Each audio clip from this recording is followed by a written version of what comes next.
Right. Indiramma ఇండ్లకు సంబంధించిన లబ్ధిదారులందరికీ శుభవార్తనే చెప్పుకోవచ్చు. సరే, చాలాసార్లు మనం అప్డేట్స్ అయితే తీసుకుంటూ వచ్చినాం. ఇక మొదలైతే అగ మొదలైతే అని మనం అయితే ఎదురు చూసినాం.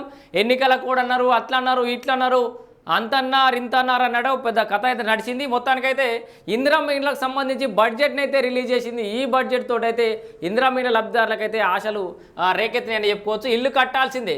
ఇందిరమ్మ గృహాలకు 12,571 కోట్ల కేటాయింపు. సో ఈ కేటాయింపుతో అయితే ఆశలు చికిరించినట్టు అంటే చెప్పుకోవచ్చు. ఎందుకంటే 12,571 కోట్లు రాష్ట్ర ప్రభుత్వం కేటాయించింది. ఇక నిన్ననే ఒక 16 తారీఖు నాడు వచ్చినటువంటి ఒక వార్త చూద్దాం మనం. ఇగో పిఎం ఆవాస్లో రాష్ట్రానికి 1,00,000 ఇండ్లు. సో కేంద్ర ప్రభుత్వం కూడా 1,00,000 ఇండ్లకు గ్రాంట్ అనేది ఇచ్చేసింది ఆల్రెడీ. పట్టణ ప్రాంతాల్లో మంజూరు కేంద్రం అంగీకారం. 1,00,000 మంది లబ్ధిదారుల వివరాలు అప్లోడ్ అయినాయి. ఆల్రెడీ 1,00,000 మందికి 1,50,000 చొప్పున, ఒక్కొక్కరు 1,50,000 చొప్పున 1,500 కోట్ల రూపాయల ఫండ్స్ ఇచ్చేందుకు అవకాశం. అంటే పిఎం ఆవాస్లో రాష్ట్రానికి వచ్చినటువంటి ఇండ్ల సంఖ్య ఇది. సో రాష్ట్రం మీద బర్డెన్ అనేది ఖచ్చితంగా తగ్గింది. అటు 1,500 కోట్లు 1,00,000 ఇండ్లకు వస్తున్నాయి, 1,50,000 రూపాయలు ఒక్కొక్కరికి వస్తాయి. ఎందుకంటే ఇక్కడ కేంద్ర ప్రభుత్వం కేవలం 1,00,000 పట్టణ ప్రాంతాల్లో ఉన్న ఇండ్లకు మాత్రమే ఈ 1,50,000 ఇండ్లను అయితే ఇచ్చే అవకాశం అవుతుంది. సో మీకు క్లియర్గా చూపించే ప్రయత్నం చేస్తా. ఇక్కడ రాష్ట్ర ప్రభుత్వం కేటాయించినటువంటి బడ్జెట్ 12,571 కోట్లు.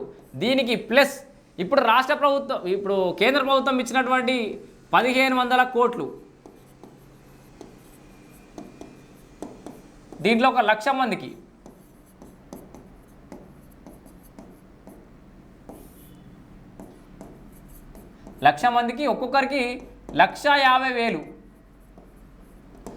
1,50,000 చొప్పున 1,00,000 మందికి 1,500 కోట్ల రూపాయలు కేంద్ర ప్రభుత్వం రిలీజ్ చేసింది. ఇటు కేంద్రం 1,500 కోట్లు, రాష్ట్ర ప్రభుత్వం ఇచ్చినటువంటి 12,571 కోట్లు. సో ఇన్ని కోట్లతోటి మొత్తానికైతే రాష్ట్ర ప్రభుత్వం ఇక్కడ ఇందిరమ్మ ఇండ్ల ప్రక్రియ అనేది వేగవంతం చేసే అవకాశం అయితే కనబడుతుంది. ఇందిరమ్మ ఇండ్లను అయితే ముందు తీసుకుపోయే అవకాశం కనబడుతుంది. ఇక్కడ మధ్యలో ఆగిన 2 పడకల గదుల నివాసాలకు కూడా నిధులు ఇస్తారట. డబుల్ బెడ్రూమ్లు ఏవైతే కేసీఆర్ కాలంలో డబుల్ బెడ్రూమ్ల మధ్యలో ఆపేసిరో, అండర్ కన్స్ట్రక్షన్లో ఆపేసిరో, అవిట్లకు కూడా ఈ నిధులు కేటాయిస్తారట. ఈ 12,571 కోట్లకి వెళ్ళి కొన్ని ఆ నివాసాలు కూడా కేటాయిస్తారు. మధ్య అల్ప ఆదాయ వర్గాలకు టౌన్షిప్లు, సో మధ్య ఆదాయ వర్గాలకు టౌన్షిప్లు కూడా కేటాయిస్తారట. ఇక్కడ గత ప్రభుత్వం వల్ల మనం ఇబ్బంది పడ్డ విషయం ఏందో ఒకసారి చూపెట్టే ప్రయత్నం చేస్తాం. సార్ మీరు వీళ్ళు కూడా ఇప్పటిదాకా ఇందిరమ్మ ఇల్లు అయితే ఇవ్వలేదు, అది వేరే విషయం. అయితే బడ్జెట్ అయితే కేటాయించింది కాబట్టి ఆశలు చిగురుస్తున్నాయి. కేంద్ర ప్రభుత్వం ఈ 1,500 కోట్ల రూపాయలు 1,50,000 రూపాయలని ఒక్కరికి 1,50,000 రూపాయలు కేంద్రం పట్టణ ప్రాంతాల వాసాలకు వాళ్ళకి మాత్రమే 1,50,000 రూపాయలు ఇస్తుంది. గ్రామీణ ప్రాంతాల వాళ్ళకి ఎంత 72,000 మాత్రమే. 72,000 మాత్రమే ఇస్తే మిగతా అంతా రాష్ట్ర ప్రభుత్వమే భరించాలి. సో మరి ఈ 1,500 కోట్ల రూపాయలను పట్టణ ప్రాంతాల్లో వాడుకొని మిగతా ఇక్కడ రాష్ట్ర ప్రభుత్వం కేటాయించినటువంటి డబ్బులను గ్రామీణ ప్రాంతాల్లో ఇల్లు కట్టడానికి ఉపయోగించే అవకాశం అయితే కనబడుతుంది. అండ్ ఆగిపోయిన డబుల్ బెడ్రూమ్లకు కూడా ఇస్తారట. ఇక గతంలో ఏం చేసిందంటే కేసీఆర్ అన్ని ఇట్లా డబుల్ బెడ్రూమ్లు కట్టిండు, ఇష్టం వచ్చినట్టుగా డబుల్ బెడ్రూమ్లు కట్టిన తర్వాత కేంద్రాన్ని అడిగిండు పైసలు. కేంద్రాన్ని పైసలు అడిగితే కేంద్ర ప్రభుత్వం ఏం చేసిందంటే, నువ్వు ఆల్రెడీ లబ్ధిదారుల ఎంపిక కాకుండా ఫస్ట్ డైరెక్ట్ డబుల్ బెడ్రూమ్లు కట్టేసిండు. లబ్ధిదారుల ఎంపిక రాకుండా వాళ్ళు అర్హులా అనర్హులా అని తేలకుండా మేము పైసలు ఎట్లు ఇవ్వాలని చెప్పేసి కేంద్ర ప్రభుత్వం వీళ్ళకి పైసలు ఇవ్వ అన్నది. ఇక ఇవ్వనగానే మోడీ బోడీ అని కూడా తిట్టడం, మా దగ్గర పైసలు లేవా, మా దగ్గర మొత్తం పైసలు ఉన్నాయి. అప్పుడు మొత్తం పైసలు ఉంటాయి కదా మా రాష్ట్రం దగ్గర. అన్ని ఖర్చు పెట్టి డబుల్ బెడ్రూమ్లు కట్టిండు. దాంట్లో 2,50,000 పైచీలకు నాకు తెలిసి కొంత ఇఫ్ ఐఎమ్ రాంగ్, కొంచెం సబ్జెక్టు కరెక్షన్ ఏమైనా అడ్డిట్ ఏమైనా ఉంటే చెప్పలేం, కానీ 2,50,000 వరకు డబుల్ బెడ్రూమ్లు కట్టిండు. దాంట్లో 16,000 ప్రొసీడింగ్లు మాత్రమే ఇచ్చిండు. 2,50,000 కట్టి 16,000 మాత్రమే ప్రొసీడింగ్ ఇచ్చిండు. మిగతా అన్నీ కూడా నిరుపయోగంగా మధ్యంతరంగా ఆగిపోయి శిథిలావస్థకు ఏరుకొని ఇబ్బందుల పాలైపోయి డెడ్ ఇన్వెస్ట్మెంటు 100 కోట్ల రూపాయలని డబుల్ బెడ్రూమ్లకే భూమిలో పోసి తగలెట్టిండు కేసీఆర్. మళ్ళీ వాళ్ళు ఏముంది, పిఎం కిసాన్ యోజన, పిఎం ఆవాస్ యోజన ఉంది కదా. పిఎం ఆవాస్ యోజన లోగోని వేయాలి ఈ ఇండ్ల మీద, డబుల్ బెడ్రూమ్ల మీద అంటే ఆయన ఒప్పుకోలే. ఇక మోడీ ఫోటో వేయాలన్నా, పిఎం ఆవాస్ యోజన వేయాలన్నా అని చెప్పేసి అహానికి పోయి అక్కడ ఈ డబుల్ బెడ్రూమ్ల భారం మొత్తం రాష్ట్రం మీదనే పడ్డడానికి కారణం అప్పుడు ఆ కేసీఆర్. ఎందుకంటే ఇటు అందుకే ఇక డబ్బుల విషయంలో కేంద్ర ప్రభుత్వాన్ని విమర్శించుకుంటూ వచ్చిండు. ఆ డబుల్ బెడ్రూమ్లు అక్కడనే నిరుపయోగంగా ఆగిపోయిన పరిస్థితి.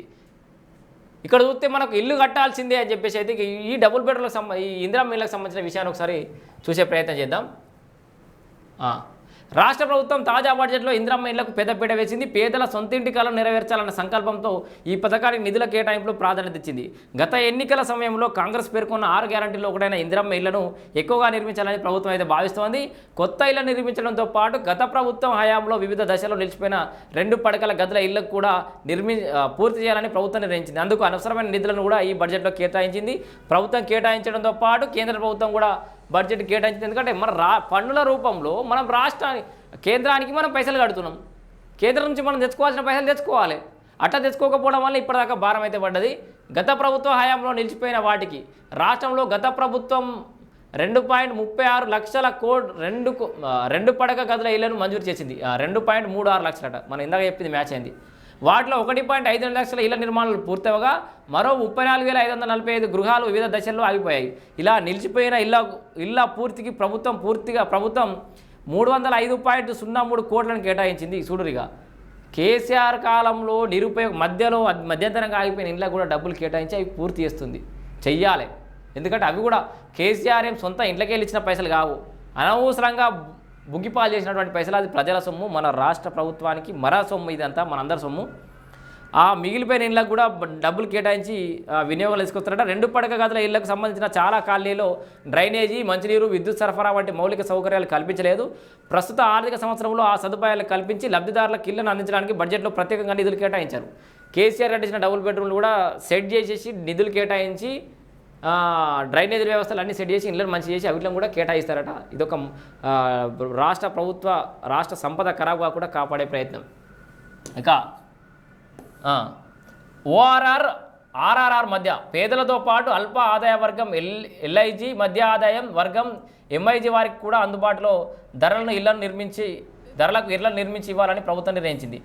ఆర్ఆర్ మధ్యలో శాటిలైట్ టౌన్షిప్ల ఏర్పాటుకు ప్రభుత్వం అఫోర్డబుల్ హౌసింగ్ పాలసీ తీసుకురానుంది.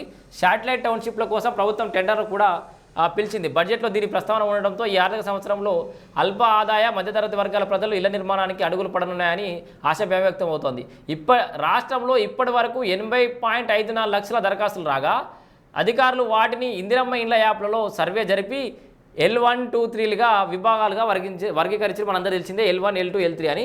సో L1లో 21.93 లక్షలు, L2లో 19.96 లక్షలు, L3లో 38.65 లక్షల మొదటి విడత ఇళ్లకు ఎంపికైన వారు 72,045. సో మొదటి విడత ఇళ్ళు 72,045 అనేది ఆల్రెడీ ప్రొసీడింగ్లు ఇచ్చారు కదా చాలామందికి. నియోజకవర్గంలో అంటే ఒక్క మండలానికి ఒక ఊరు సెలెక్ట్ చేశారు కదా, గవ్వే గివి మొదటి విడతలో ఇవి పూర్తయితే రెండో విడత ఎంపిక ప్రక్రియ అవుతుంది. అది నెక్స్ట్ బడ్జెట్లో వచ్చే అవకాశం అయితే కనబడుతుంది. ఇక 2025-26 ఆర్థిక సంవత్సరంలో ఇందిరమ్మ ఇళ్ల కోసం రాష్ట్ర ప్రభుత్వం 12,570 కోట్లను కేటాయించింది. 2024-25 బడ్జెట్లో ఈ పథకానికి 8,424.06 కోట్లను కేటాయించగా ఈసారి 4,147 కోట్ల నిధులను పెంచింది.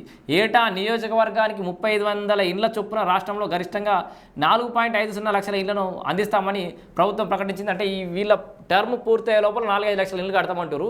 ఒక్కో ఇంటికి 5 లక్షల చొప్పున సో ఇది ఓపెన్గా వాళ్ళ పదవీ కాలం అయిపోయే లోపల 4-5 లక్షల ఇళ్ళు కడతామని అయితే చెప్తున్నారు. ప్రభుత్వం ప్రకటించిన ప్రకారం ఇందిరమ్మ ఇళ్ల నిర్మాణానికి ఏటా ప్రతి సంవత్సరం 22,500 కోట్ల అవసరం.